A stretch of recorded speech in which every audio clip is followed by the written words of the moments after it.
L'été en Pays du Maine. Une escapade proposée par Radio Fidélité Mayenne et RCF Sarthe.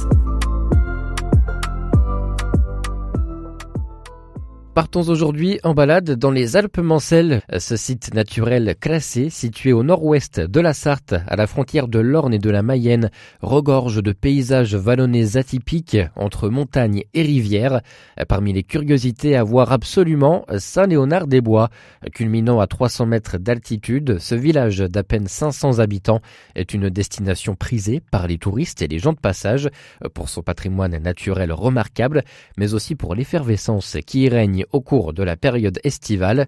RCF Sarthe vous propose aujourd'hui de partir à la découverte des curiosités de ce village pas comme les autres, en compagnie de Vanessa Bélier, coordinatrice de l'Office de tourisme des Alpes-Mancelles. Avec elle, nous allons déambuler dans les rues de Saint-Léonard-des-Bois avant de prendre la direction du domaine du Gassot, au lieu d'activité de la commune, où se trouve notamment un jardin tout à fait extraordinaire. Mais tout de suite, nous retrouvons donc Vanessa Bélier qui nous attend patiemment. Bonjour Vanessa. Bonjour Benoît, ravi de vous retrouver. Merci beaucoup de nous accueillir aujourd'hui ici à Saint-Léonard-des-Bois. Avant de se concentrer et de faire un peu la visite et la petite balade dans Saint-Léonard, déjà les spécificités de ce territoire des Alpes-Mancelles, on est vraiment là dans le nord de la Sarthe, le nord-ouest de la Sarthe même. Alors les Alpes-Mancelles, c'est vraiment un territoire très spécifique que vous venez de le dire. Et en fait, on est sur la fin du massif armoricain. Donc on est sur ce vieux massif montagneux breton qui se termine chez nous.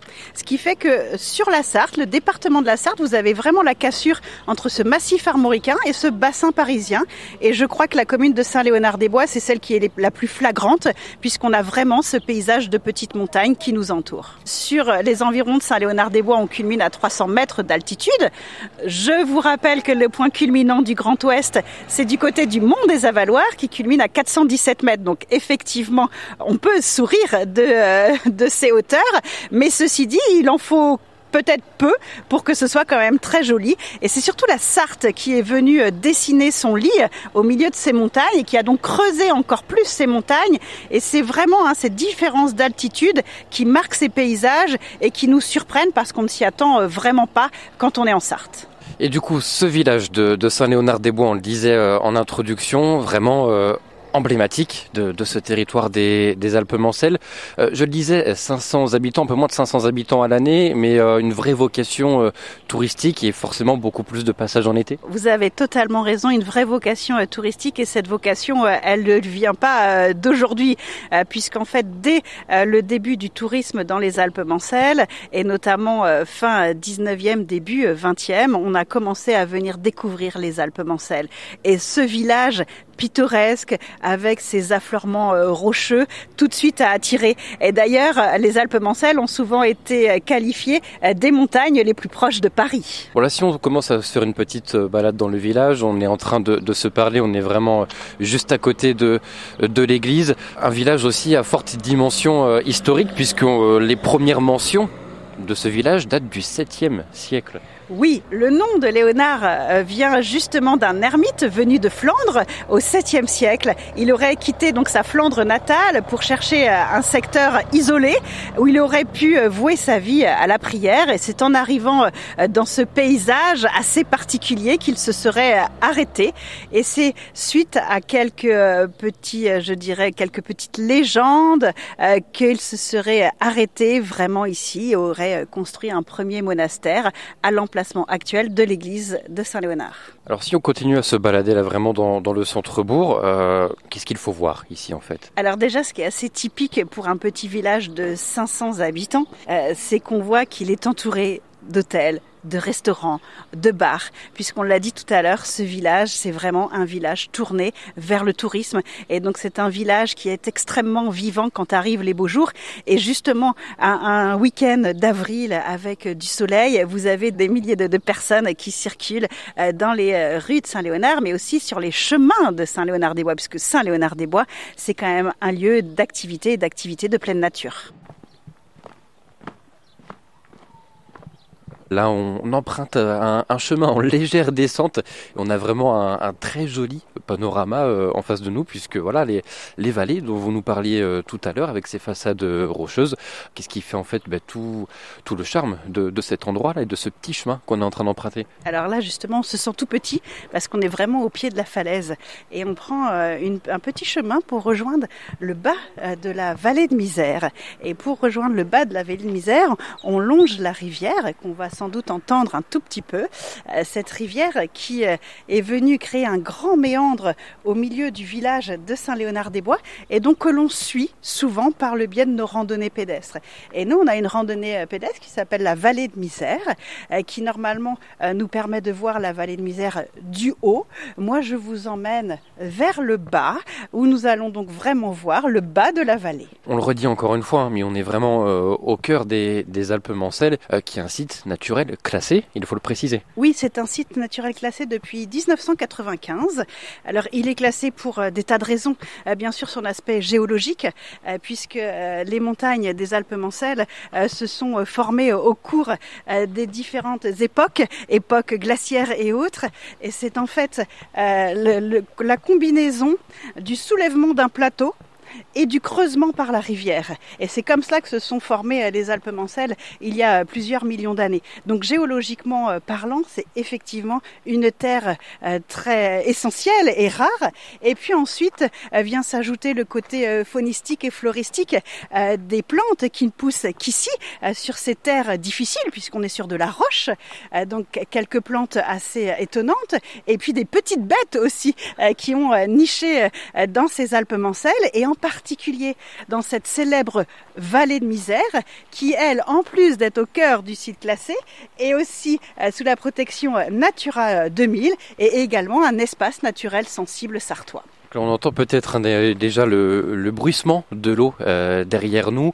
On parle de cette vallée de Misère. Un autre point emblématique de ces Alpes-Mancelles ici à Saint-Léonard-des-Bois, c'est le mont Narbonne. Oui, le mont Narbonne, justement, qui domine la vallée de Misère. Donc nous, on va le voir du bas, ce mont Narbonne. Mais moi, je vous conseille bien sûr de passer par le haut. Déjà parce que ça vous fera davantage travailler les cuisses, puisque ça grimpe effectivement pour rejoindre le mont Narbonne. Et au niveau du mont Narbonne, vous avez une vue assez emblématique puisque vous dominez la vallée de Misère, vous dominez le village de Saint-Léonard-des-Bois et vous avez une vue remarquable sur un manoir qui est le manoir de l'Inte. Vanessa Bélier, on va poursuivre notre visite de Saint-Léonard-des-Bois dans un autre lieu. Je dis un autre parce que j'arrête pas de dire emblématique depuis le début de cette émission, mais là c'est le cas puisqu'on va aller au domaine du Gassot. Oui, je crois qu'aujourd'hui, quand on parle de Saint-Léonard-des-Bois, on ne peut pas passer à côté du domaine du Gassot. Je vais avoir la chance de vous présenter le domaine du Gassot qui est allé grosso modo à 800 mètres à la sortie du village en direction de Saint-Sénéry. Et je dirais que c'est le site familial par excellence où on mélange nature, culture et que tout bon Sartois doit avoir découvert au moins une fois dans sa vie. Eh bien, on y va.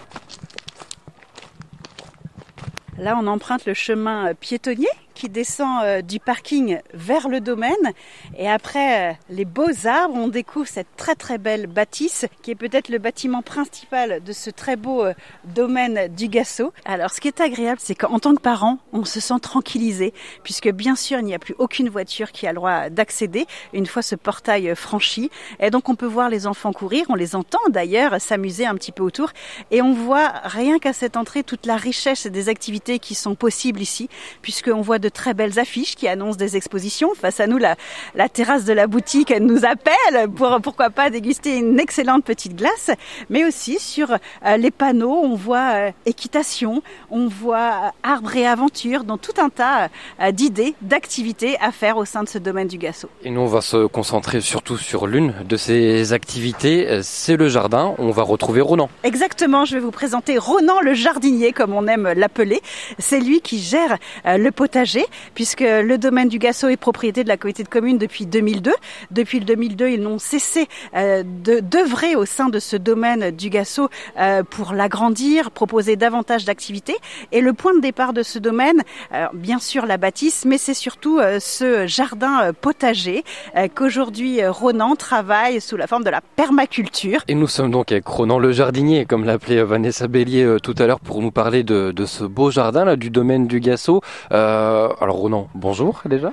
Bonjour à vous. Alors expliquez-nous ce jardin du Gasso, déjà sur quelle surface vous travaillez? Donc le jardin s'étend sur une surface de 1500 m² à peu près et c'est l'élément important du domaine puisque c'est le premier élément qui a été réhabilité quand la communauté de communes a repris le site pour l'offrir au public. Si on fait une petite présentation radio de ces plantes-là, qu'est-ce que vous avez semé, qu'est-ce que vous avez planté, qu'est-ce que l'on peut voir? Donc dans le jardin, il y a deux types de plantes principales, donc les légumes, donc qui sont des annuels qu'on ressème donc tous les ans, comme chaque bon jardinier le sait. Donc ça c'est la première partie du jardin. Et sinon il y a beaucoup de plantes médicinales.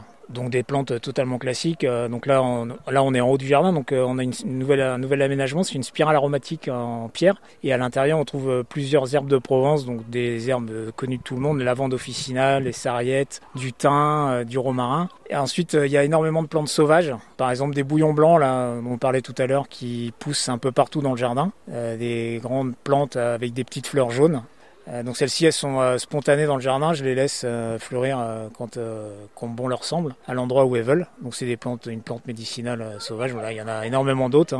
Puis on voit aussi aspect potager, on a de beaux artichauts là devant nous. Oui, il y a beaucoup de légumes et donc quand ils sont parsemés un petit peu partout dans le jardin. Donc là les artichauts, ils ont leur place en haut, mais ils sont un petit peu en fin de fructification. Donc au début on a prélevé les beaux artichauts et on laisse toujours une part à la nature. Donc tout le monde ne sait peut-être pas, mais quand on laisse l'artichaut aller jusqu'au bout, c'est de la famille du chardon. Et donc à la fin, il y a une belle fleur bleue qui s'ouvre et qui est très nectarifère. Donc les abeilles, les bourdons notamment, aiment bien avoir cette nourriture-là à cette saison. Et on le disait avec Vanessa tout à l'heure, donc un jardin en permaculture. Alors pour celles et ceux qui vous entendent aujourd'hui, qui ne sont pas forcément au fait de cette méthode de jardinage, en quoi ça consiste? Donc la permaculture, c'est un mot assez récent en fait, qui date des années 70. C'est un concept qui vient d'Australie. C'est surtout pour ce que j'en sais, une réaction en fait à l'agro-industrie et les cultures très intensives où on bombarde les plantes avec des produits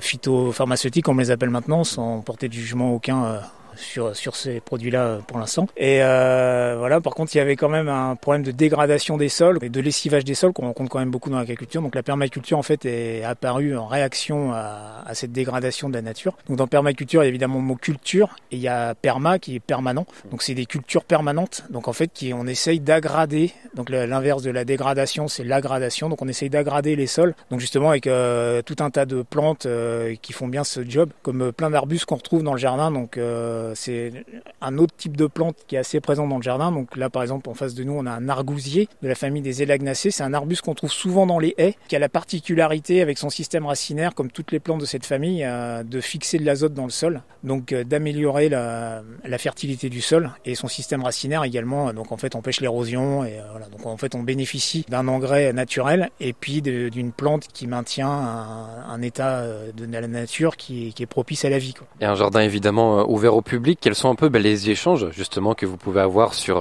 ce jardin avec le public et votre méthode de travail? Alors oui, le jardin, il est pour le public. C'est mon premier patron, comme je pense souvent, parce que voilà, si j'ai des mauvais retours, évidemment, on n'est pas très heureux. Mais bon, là, généralement, les gens sont plutôt satisfaits. Et souvent l'après-midi, en fait, quand les gens se baladent, on discute comme ça, on échange entre jardiniers ou pas jardiniers. D'ailleurs, les gens posent des questions sur les différentes plantes qu'il y a. Merci beaucoup, Ronan, de nous avoir présenté ce jardin du Gasso. Merci, et j'espère vous voir nombreux. Vanessa, voilà, c'est la fin de ce petit tour de Saint-Léonard et des Alpes-Mancelles. Merci beaucoup à vous de nous avoir fait ce petit topo et ce petit voyage. Merci à vous, ravi de vous accueillir. C'était l'été en Pays du Maine. Une proposition coproduite par Radio Fidélité Mayenne et RCF Sarthe.